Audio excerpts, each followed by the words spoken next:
My beloved brothers and sisters, sometimes Allah empties your life so He can fill your heart. When a man has no one but Allah, that's not a sign of weakness, it's the beginning of real strength. People may walk away, doors may close, and the world may fall silent, but Allah never leaves. Every heartbreak, every betrayal, every moment of loneliness is Allah pulling you closer, saying, come back to me. When no one understands your pain, He listens. When no one sees your effort, He records it. And when you think you've lost everything, He's actually giving you Himself. And that's more than everything you thought you needed. When Allah removes people, He's making space for Himself. Sometimes Allah removes people from your life not to hurt you, but to heal you. He knows that certain attachments weigh you down, even when you believe they lift you up. When the Prophet ﷺ lost loved ones, companions, and even the comfort of familiarity in Mecca, Allah was not abandoning him. He was elevating him. Likewise, when Allah takes people away from your life, He's clearing your path for a higher purpose, one that only solitude and sincerity can reveal. We often confuse loss with punishment, but Allah removes only what distracts us from Him. Some relationships become louder than remembrance. Some friendships lead us away from prayer. And some people become the center of our hearts when only Allah deserves that place. So when Allah takes them away, He's not being cruel, He's being kind. He's protecting you from loving creation more than the Creator. Every heartbreak carries hidden mercy. When someone walks away, you start looking upward instead of outward. The Prophet ﷺ said, when Allah loves a servant, He tests him. That test may come through loss, but loss that leads you back to Allah is never truly loss. It's redirection.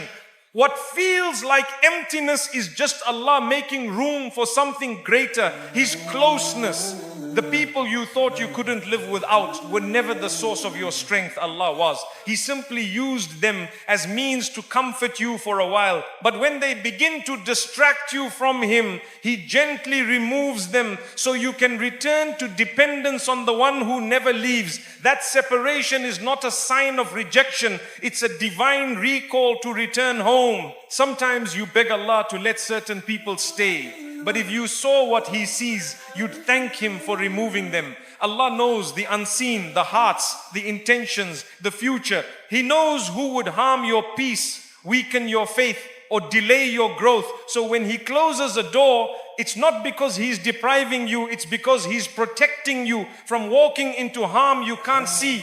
It hurts when people leave, but even pain has purpose. Allah says, perhaps you dislike something while it is good for you. That verse is not just about events, it's about people too. The one who left may have been the barrier between you and peace, between you and sujood, between you and your best self. Their absence is an answered dua you didn't know you made. Sometimes Allah removes people to remind you that love without limits belongs only to Him. Every time you give your heart fully to creation, He gently takes it back to remind you who owns it. He breaks attachments to repair your connection with Him. What feels like a loss is actually liberation, freedom from depending on what was never yours to keep. You can't fill a cup that's already full. If your heart is occupied by the wrong people or attachments, how can Allah's light enter? So He empties it painfully, completely, lovingly. He removes what drains you to refill you with what sustains you. His remembrance, His peace, His love. Only through emptiness can the soul taste fulfillment. When Allah takes someone out of your life, it's an invitation to solitude, not isolation. Solitude in Islam is sacred. It's where reflection grows, dua deepens, and hearts heal. The Prophet ﷺ often retreated to the cave of Hira before revelation, away from noise, away from people, and that's where he found divine connection. Sometimes you need to lose the crowd to find your calling. The people who leave you are not gone by chance. They were written to walk only part of your journey. Allah uses people as lessons, not lifelong guarantees. Some enter your life to teach patience, others to teach boundaries, and some to teach you how to love without attachment. When they leave, thank Allah for the chapter, not for the pain, but for the growth it brought. Don't hold resentment for those who left. Allah says, and we have made some of you a trial for others. That means even heartbreak can be a form of divine examination.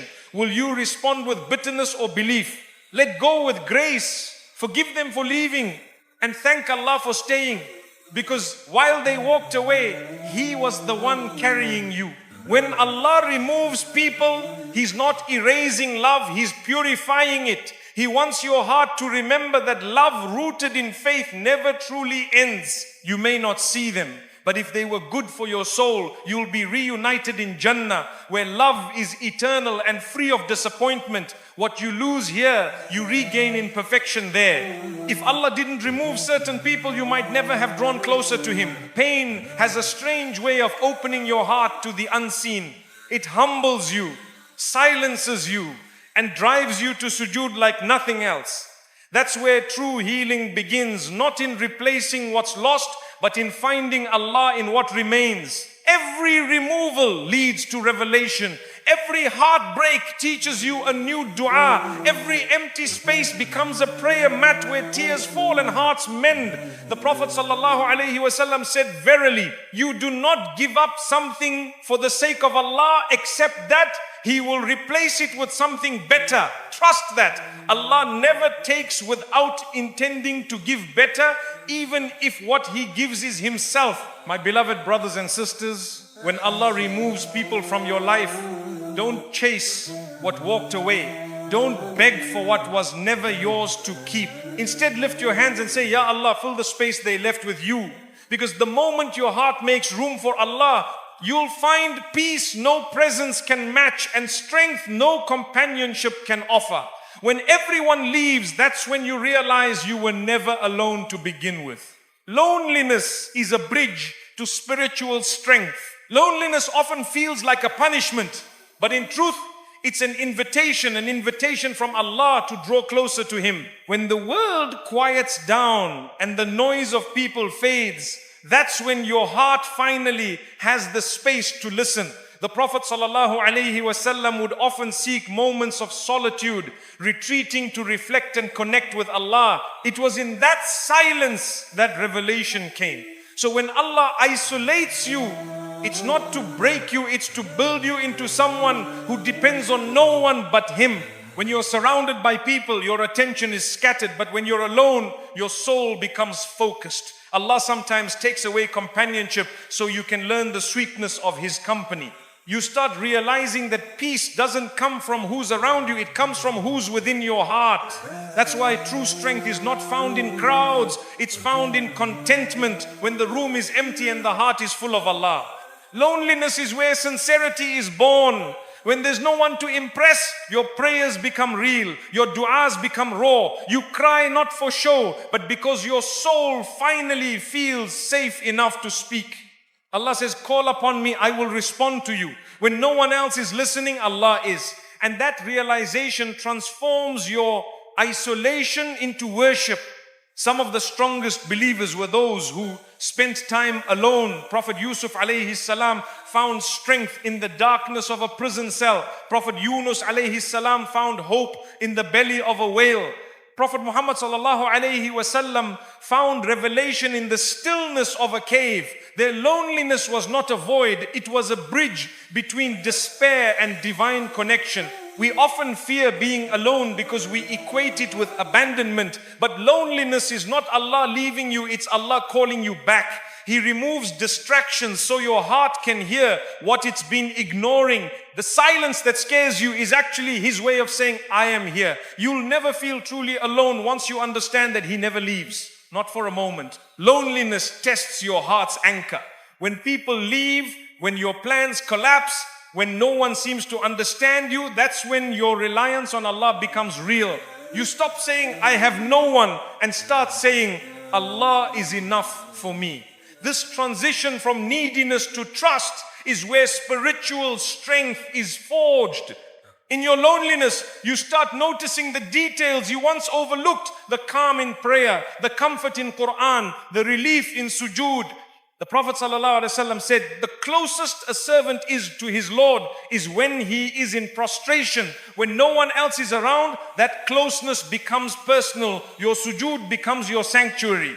The heart that learns to be content in solitude becomes unbreakable in society, because once you've found peace with Allah in private, the opinions of people no longer hold power over you. Their absence no longer hurts, and their presence no longer defines your worth. This is the freedom that comes from knowing your Creator intimately. Sometimes Allah hides you in seasons of loneliness to protect your spirit from corruption. If you had what you wanted when you wanted it, you might have forgotten who gave it. Loneliness humbles the ego and purifies intentions. It strips away illusions and reminds you that every source of comfort in this world is temporary except Allah. You might not see it now, but your loneliness is an answered dua. Once you asked Allah for closeness, and this is how He gave it, by removing the distractions that stood between you and Him. Every tear, every sigh, every long night spent alone is polishing your heart for something far greater, spiritual clarity. The Prophet ﷺ said, there is no one who is patient with harm from people for the sake of Allah, except that Allah will increase His honor. Your loneliness is that patience in action. You're holding yourself back from filling the void with meaningless company, trusting that Allah will fill it with His light instead. That restraint is spiritual strength in disguise. The greatest healing often happens in isolation. That's where Allah detoxes your soul from attachment to others. You start to crave prayer more than conversation, Quran more than distraction, peace more than approval. And slowly you begin to realize you're not lonely, you're being refined. You're not empty, you're being prepared. Loneliness teaches you to sit with yourself, to know your thoughts, your weaknesses, your desires, and then to bring them all before Allah. You stop pretending to be okay for others and start being honest with your Lord. This honesty builds a bond deeper than friendship. It builds companionship with the divine. The believer's heart is never truly alone. Allah says, we are closer to Him than His jugular vein. Even in your quietest moments, you're surrounded by His mercy. Every heartbeat, every breath, every tear is witnessed. If you ever doubt your worth, remember Allah is paying attention even when no one else is. The Prophet ﷺ said, whoever remembers Allah in solitude and his eyes overflow with tears will be shaded on the day of judgment. That means your private worship, your silent du'as, your lonely nights, all of them will stand as your shield on the day of reckoning. Loneliness today becomes protection tomorrow. Sometimes you have to lose people to find your own voice in dua. When you can no longer confide in anyone else, your conversations with Allah deepen. You stop rehearsing prayers and start speaking from your heart. In that raw vulnerability, your faith becomes personal, no longer learned, but lived. Loneliness also cleans your intentions. When there's no audience, your sincerity shines.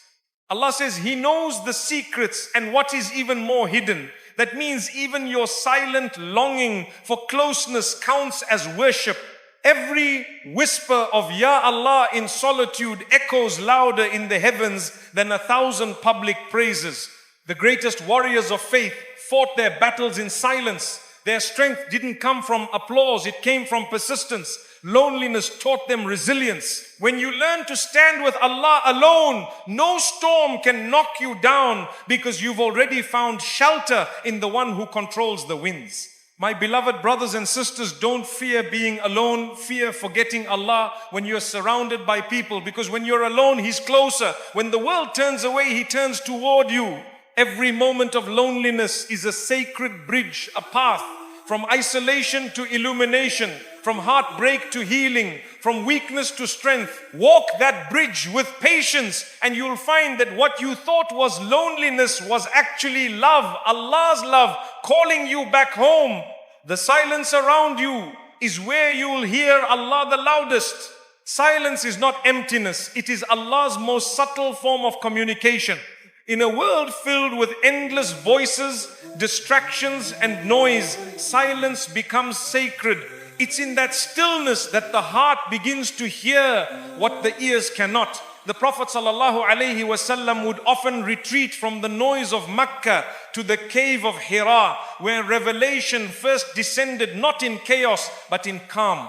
That moment of silence changed the world forever, teaching us that sometimes the loudest message from Allah comes when everything else goes quiet. When life becomes overwhelming and the noise around you grows unbearable, know that Allah may be calling you into silence. He removes distractions not to isolate you, but to guide you inward into reflection, remembrance and renewal. The Quran says, indeed, in the remembrance of Allah, do hearts find rest. Rest doesn't come through words or validation. It comes through stillness, where your heart begins to sync with divine peace. The silence that surrounds you is not a void, it's a classroom. In that quiet space, Allah teaches lessons that can't be found in conversation or comfort. You start recognizing that true understanding doesn't come from hearing others, but from listening to your soul. Silence isn't the absence of sound, it's the presence of Allah's subtle whispers to the believer's heart. When you slow down enough to sit in silence, the noise inside you, fear, regret, anxiety starts to fade. The Prophet ﷺ said, calmness is from Allah and haste is from shaitan. Silence is that calmness. It's Allah's way of slowing your heart so that you can breathe again, think clearly and remember Him without distraction. The peace you're searching for doesn't arrive through answers. It arrives through awareness.